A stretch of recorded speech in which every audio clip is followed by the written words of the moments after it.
Welcome to my YouTube channel. आज मैं आपको क्लास 5th के लिए ईवीएस के चैप्टर नंबर 8 के सभी क्वेश्चन आंसर लिखने बताऊंगी।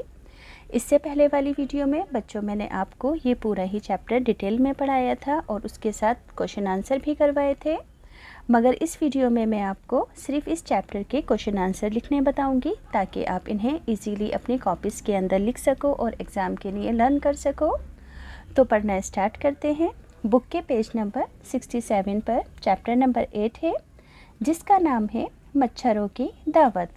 तो बच्चों, इस चैप्टर में हम बेसिकली मच्छरों से होने वाले रोगों के बारे में, मलेरिया, चिकनगुनिया वगैरह, इनके बचाव के बारे में हमने इस चैप्टर के अंदर समझा था। तो अब हम इसके क्वेश्चन आंसर लिखना सीख लेते हैं कि कॉपी में किस तरह से लिखे जाने हैं।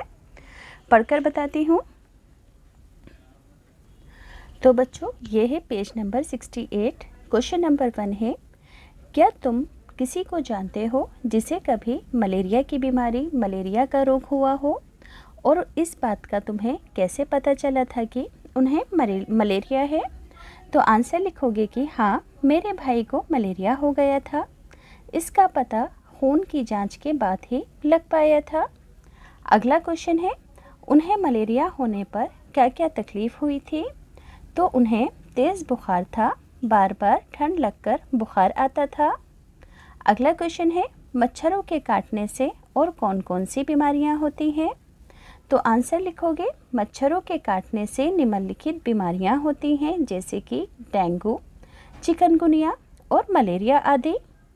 आगे है, कौन से मौसम में मलेरिया ज़्यादा फैलता है और क्यों? तो आंसर लिखोगे कि बरसात के मौसम में मलेरिया ज़्यादा फैलता है। अगला क्वेश्चन है, मच्छरों से बचने के लिए तुम्हारे घर में क्या क्या उपाय किए जाते हैं? अपने साथियों से भी पता करो कि वे बचाव के लिए क्या करते हैं। तो आंसर लिखोगे कि मच्छरों से बचने के लिए मेरे घर में DDT का छिड़काव किया जाता है। आसपास पानी का जमाव नहीं होने दिया जाता। सोते समय मच्छरदानी भी लगाई जाती है और मेरे दोस्त के यहाँ भी यही उपाय किया जाता है। तो सभी बच्चे हैंड टू हैंड स्क्रीनशॉट लेकर आंसर लिखेंगे। अब है पेज नंबर 69। यहाँ पर एक क्वेश्चन है कि यहाँ पर बच्चों देखो, आपको एक खून की रिपोर्ट दी गई है। इसमें किन शब्दों को पढ़कर पता चलता है कि मरीज़ को मलेरिया है? तो देखो बच्चों, रिपोर्ट में लिखा है कि खून में मलेरिया के जीवाणु पाए गए हैं। इन शब्दों को पढ़कर पता चलता है। तो आंसर लिखोगे कि रिपोर्ट में साफ शब्दों में लिखा है कि खून में मलेरिया के जीवाणु पाए गए हैं। अब है पेज नंबर 70। क्वेश्चन नंबर 1 है कि आरती की रिपोर्ट के हिसाब से हीमोग्लोबिन कम से कम कितना होना चाहिए था? तो बच्चों, रिपोर्ट के अंदर हीमोग्लोबिन 12 ग्राम होना चाहिए था। तो आंसर होगा कि आरती की रिपोर्ट के हिसाब से हीमोग्लोबिन कम से कम 12 ग्राम होना चाहिए था। आरती का हीमोग्लोबिन कितने दिनों में कितना बढ़ पाया था? तो आरती का हीमोग्लोबिन 3 महीने में 2.5 ग्राम बढ़ा है। अगला है, अखबार की रिपोर्ट में अनीमिया से होने वाली परेशानी के बारे में क्या लिखा है? तो आंसर में लिखोगे कि अखबार में अनीमिया से होने वाली परेशानी के बारे में लिखा है कि अनीमिया से मानसिक और शारीरिक दोनों कमज़ोरी होती है और बच्चे कमज़ोर हो जाते हैं। आगे है, क्या तुम्हें या तुम्हारे घर में किसी को खून टेस्ट की ज़रूरत पड़ी है? कब और क्यों पड़ी है? तो आंसर लिखोगे कि हाँ, मेरी माँ को खून टेस्ट की ज़रूरत पड़ी थी जब उन्हें बुखार हुआ था। तो बच्चों, ये सभी आंसर स्क्रीनशॉट लेके कॉपी में लिख देना। अगला क्वेश्चन है, खून टेस्ट से क्या पता चला था? तो उस खून टेस्ट से पता चला कि मलेरिया था। क्या तुम्हारे स्कूल में कभी हेल्थ या स्वास्थ्य जांच हुई है और डॉक्टर ने तुम्हें क्या बताया? आंसर होगा कि हाँ, हमारे स्कूल में 1 महीने पहले हेल्थ जांच हुई है। डॉक्टर ने बताया कि मैं पूरी तरह स्वस्थ हूँ। अगला क्वेश्चन है कि किसी डॉक्टर से या अपने बड़ों से पता करो कि खाने की किन चीज़ों में लोहा पाया जाता है। तो मेरी माँ ने बताया कि हरी सब्जी, साग तथा अंकुरित अनाज में लोहा होता है। अब बच्चों, पेज नंबर है 72। यहाँ पर भी कुछ क्वेश्चन आंसर है। पहला क्वेश्चन है कि क्या तुमने ऐसा पोस्टर कहीं लगा हुआ देखा है? देखो बच्चों, ऐसा वाला पोस्टर जिसके अंदर मच्छर से बचने की सावधानियां वगैरह लिखी होती हैं, तो आपने अक्सर गली मोहल्लों में लगे देखे होंगे। तो आप आंसर लिखोगे कि हाँ, हमारी गली में गली के सामने ऐसा पोस्टर लगा हुआ है। अगला क्वेश्चन है कि ये पोस्टर कौन लगाता होगा, अखबार में इस तरह के पोस्टर कौन देता होगा। तो आंसर लिखोगे कि ये पोस्टर स्वास्थ्य विभाग एवं नगर निगम के कर्मचारी लगाते होंगे। अखबार में इस तरह के पोस्टर सरकार देती होगी।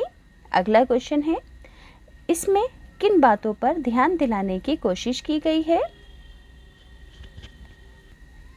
तो तीसरे क्वेश्चन का आंसर लिखोगे कि इन पोस्टरों में मच्छरों से सावधान रहने की चेतावनी दी गई है तथा इसमें मच्छरों से होने वाली बीमारियों तथा बचाव के तरीके भी बताए गए हैं। अगला क्वेश्चन है कि तुम्हें क्या लगता है कि इसमें टंकी, कूलर तथा गड्ढों के चित्र पोस्टर में क्यों दिखाए गए हैं। देखो बच्चों, इस वाले पोस्टर के अंदर टंकी, कूलर और गड्ढों के चित्र दिखाए गए हैं। तो इन पोस्टरों में तो चौथे का आंसर आप लिखोगे कि तो इसमें ये चित्र इसलिए दिखाए गए हैं क्योंकि इन्हीं रुके हुए पानी में मच्छर पनपते हैं, इसी वजह से इनके चित्र दिखाए गए हैं। अब है अगला क्वेश्चन। पहला क्वेश्चन है, सोचो पानी में मछलियाँ डालने के लिए क्यों कहा होगा और ये मछलियाँ क्या क्या खाती होंगी। तो पानी में मछलियाँ मच्छर के लार्वे खा जाती हैं, इसलिए पानी में मछलियाँ डालने के लिए कहा जाता है तालाबों वगैरह के अंदर। तो इस आंसर को कैसे लिखोगे पूरा, कि पानी में मछलियाँ मच्छर के लार्वे खा जाती होंगी, जिससे मच्छरों को पनपने से रोकने में मदद मिलती है। अगला क्वेश्चन है कि पानी में तेल का छिड़काव करने को क्यों कहा गया होगा। तो आंसर होगा कि पानी में तेल डालने से ऑक्सीजन ख़त्म होने की वजह से मच्छर के अंडे मर जाते होंगे, इसलिए पानी में तेल का छिड़काव किया जाता है। तो बच्चों, स्क्रीनशॉट लेकर सभी आंसर हैंड टू हैंड लिखते जाना। अभी पेज नंबर 73 क्वेश्चन है कि मच्छरों से कौन कौन सी बीमारियां फैलती हैं और कैसे। तो आंसर लिखोगे कि मच्छरों से नहीं, मक्खी से। तो मक्खियों से डायरिया, हैज़ा, टाइफाइड आदि बीमारियां फैलती हैं। मक्खियां गंदे नाले व कचरे पर बैठती हैं और उनके पैरों में बीमारी के कीटाणु लगकर बिना ढके खाने पर वो बैठ जाती हैं और उसे खाकर हम बीमार पड़ जाते हैं। तो बच्चों, आपको क्या करना है, इस वाले क्वेश्चन में आपको एक सर्वे करना है और उस सर्वे का आपको इन क्वेश्चनों के जवाब देने हैं। जैसे कि अपने स्कूल के आसपास के एरिया का सर्वे करना है।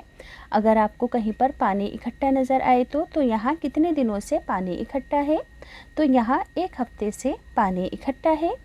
इन जगह की सफाई की जिम्मेदारी किसकी है। तो स्कूल की सफाई की जिम्मेदारी स्कूल प्रशासन की है।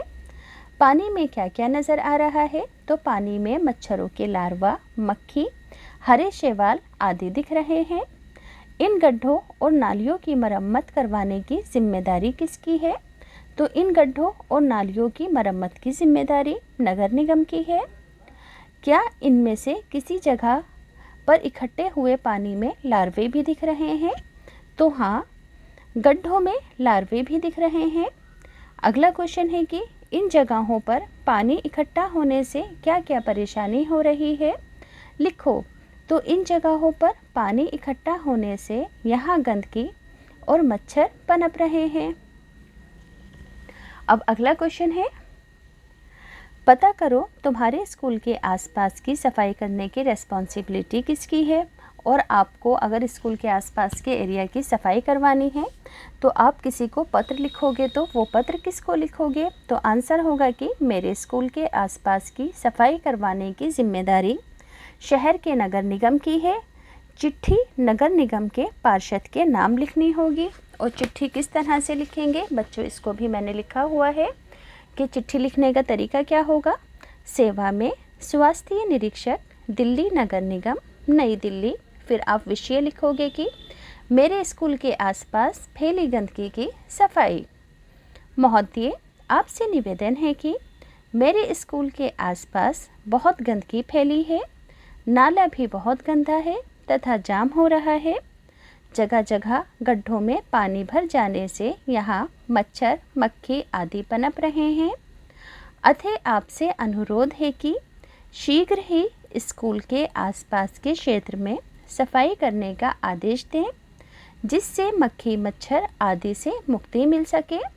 धन्यवाद। कक्षा 5वीं सर्वोदय कन्या विद्यालय, ईदगाह रोड। यहाँ पर स्कूल का आप अपना एड्रेस और नाम लिख दोगे। तो इसी तरीके से आपको ये पत्र भी अपनी कॉपी में लिखना है बच्चों, क्योंकि क्वेश्चन में कहा गया है। अब है पेज नंबर 74।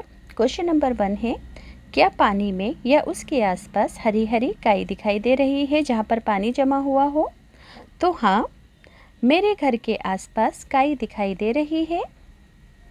तुमने काई और किन किन जगहों पर देखी है? तो मैंने काई कुएं के पास और गीली दीवार पर देखी है। अगला क्वेश्चन है कि क्या किनारे पर या पानी में कुछ पौधे दिख रहे हैं?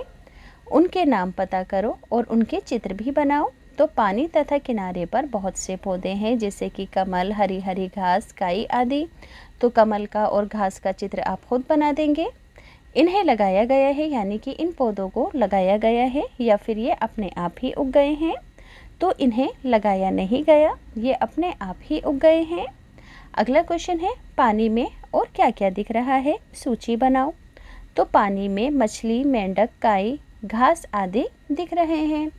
अब बच्चों लास्ट पेज है इसका। 2 क्वेश्चन है। पहला क्वेश्चन है कि अपने घर में, स्कूल में और आसपास मच्छर ना हो, उसके लिए तुम्हारी क्या जिम्मेदारी है और इसके लिए तुम क्या क्या करोगे? तो आंसर होगा, इसके लिए हम निम्नलिखित कार्य कर सकते हैं। अपने स्कूल तथा घर के आसपास पानी जमा नहीं होने देंगे। गड्ढों तथा नालों में DDT का छिड़काव करेंगे। अगला क्वेश्चन है कि कैसे पता कर सकते हैं कि किसी को मलेरिया तो नहीं है? तो खून की जांच से पता चलता है कि मलेरिया है या फिर नहीं है। तो बच्चों ये सभी क्वेश्चन आंसर मैंने आपको अच्छे से पढ़कर बता दिए हैं।